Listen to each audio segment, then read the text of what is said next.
Good morning mga kapinta. Nandito ako ngayon sa Gatbo National High School at dito muna ako nagtrabaho. Kasi matagal na rin itong nagsabi sa akin na magpapagawa sila, makapalettering sila. Kaya dito muna ako na lettering ngayon.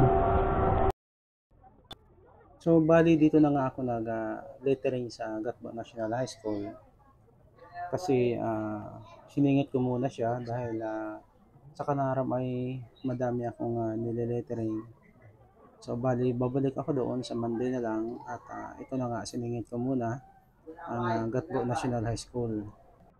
Hindi ko ito na tapos kahapon, so bali ngayong araw ay babalikan ko ang ginagawa kong ito dito sa Gatbo National High School.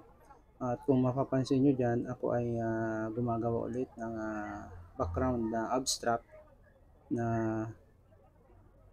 ano lamang po, yan ay parang mga hugis lang, pero sa pagka tinignan mo ay meron din ng mga dating.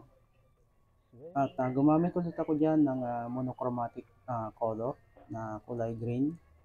From dark to light ang ginamit ko dyan na kulay, pero halos isang kulay lang, kulay green lamang po yan. Pinaghalo-haloan ko lang ng kulay puti hanggang sa siya ay maging pinaka-light. So yan po yung ating ginawa dyan na abstract na design. Simple lang pero kung inyong mapapansin ay maganda rin naman tingnan. Hindi ako nakapag-lettering kaninang umaga kasi gabi pa lang ay maulan na, malakas na yung ulan at hanggang sa mag-umaga na nga ay napakalakas pa rin ng ulan hanggang ngayong tanghali at ngayong oras na ito ay umuulan-ulan pa, pero gagamitin ko yung aking cart para kahit paano ay makapagtrabaho doon kahit medyo umuulan-ulan o umaambon-ambon. Kahit hindi po ako sa Kanaram nagtrabaho ngayon ay mayroong nagpapa-shoutout, kaya isa-shoutout na rin natin kahit nandito ako sa National High School ng Gatbo nagtrabaho. Pa-shoutout natin sa ating kaibigan si Bernard Pamilya. Siya po ay taga Kanaram. At shoutout na rin po sa mga tambay daw sa kiosko ng Kanaram. Lagi pong may tambay dyan sa kiosko niyan sa buong maghapon. Yun po ang napapansin ko. Ako ay nagde-lettering dyan sa Kanaram. So shoutout po sa inyong lahat dyan.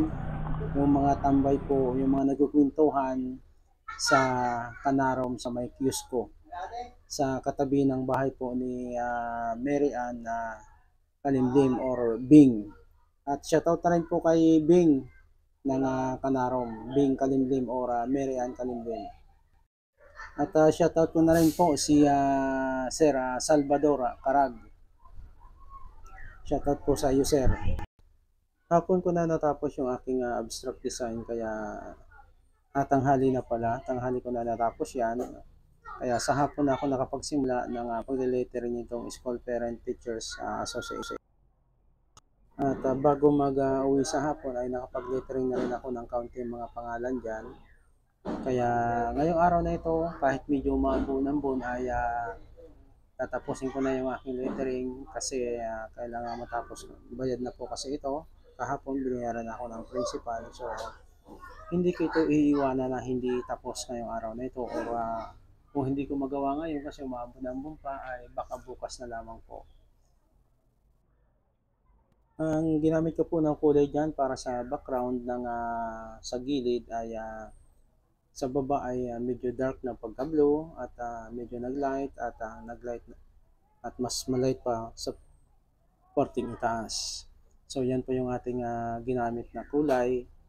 And then sa pagle-lettering po nitong School Parent Teachers Association, ang ginamit ko naman po dyan ay kulay light green at yung ating ginamit na style ng lettering ay yung dikit-dikit. Kasi hindi na ako nag-layout dyan ng may mga sukat kasi hinahabol ko sana na matapos ko ng araw na yon, subalit napakahaba ng lettering na yan na School Parent Teachers Association.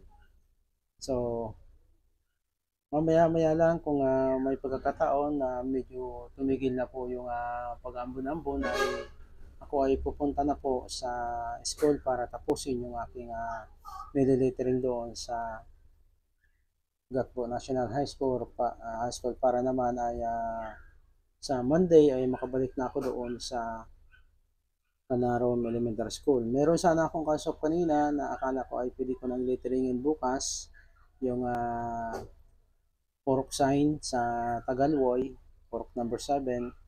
Subalit ang sabi sa akin ay pagka medyo okay na ang panahon kasi nga dahil masama ang panahon ngayon. Kaya sabi niya, sasabihan na lang kita kung okay na.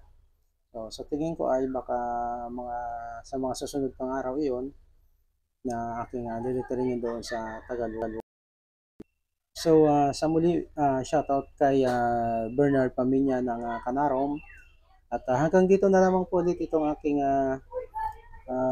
content sa ngayong araw na ito. At sana ay suportahan ulit ninyo ang aking content ngayong araw. At maraming salamat po sa inyong panonood.